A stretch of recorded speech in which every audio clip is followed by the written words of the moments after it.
I'm a 27-year-old woman and I have a younger sister who's 25.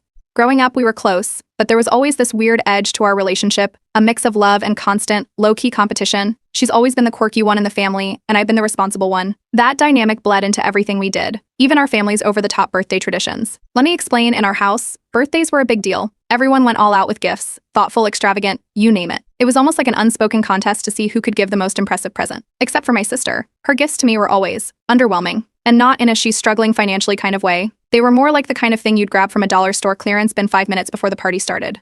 She called it her quirky humor, and everyone else just laughed it off. I didn't. It wasn't like I was expecting diamonds or anything, but I always put effort into her gifts. One year, I saved up to get her a custom necklace with her favorite gemstone. It set me back around $200. Meanwhile, she gave me a $3 coffee mug with, "I'd agree with you, but then we'd both be wrong" scrawled on it. Another time, I got her this limited edition art print she'd been raving about, and she gave me a pack of mismatched socks. It wasn't even about the money, it was the lack of thought. Every time I smiled and said thank you, but inside it was starting to sting. My parents always had an excuse for her. "She's just artistic, honey," or "that's just her way of showing love." I heard those lines so many times, I could practically recite them in my sleep. The truth was, she wasn't quirky. She just didn't care enough to try. And maybe that would have been fine if she wasn't so specific about the things she wanted for herself. There's this designer handbag she's obsessed with. It's $2,000, way out of reach for most people, but she talks about it like it's her life's goal. She posts about it all the time, saves photos of it to her Pinterest boards, and even told me once that she was manifesting it.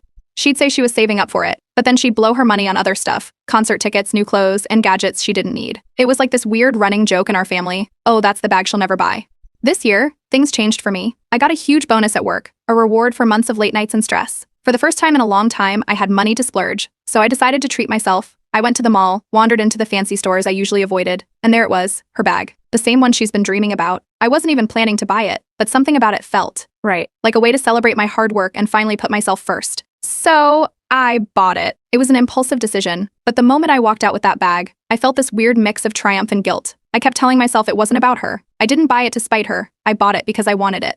Still, I couldn't shake the thought of how she'd react if she found out. Fast forward to my birthday. My sister shows up late, as usual, and hands me her gift, a second-hand keychain. The latch was broken. She didn't even try to hide it. She laughed and said, "It reminded me of you." I didn't laugh back. I just thanked her, set it aside, and moved on with the party. But something inside me snapped. All those years of being brushed off and made to feel like I didn't matter. It was too much. The next day, I posted a picture of the bag on Instagram. Nothing dramatic, just a casual shot of me holding it with a caption about treating myself. But I tagged her in the photo, just subtle enough to make her notice. It didn't take long. Within minutes, I got a text. "Why do you have my dream bag?" That's when everything started to spiral. Update 1. The moment the text popped up on my phone, "Why do you have my dream bag?" I knew my sister wasn't just annoyed. She was livid. Before I could even think about replying, my phone started ringing. It was her.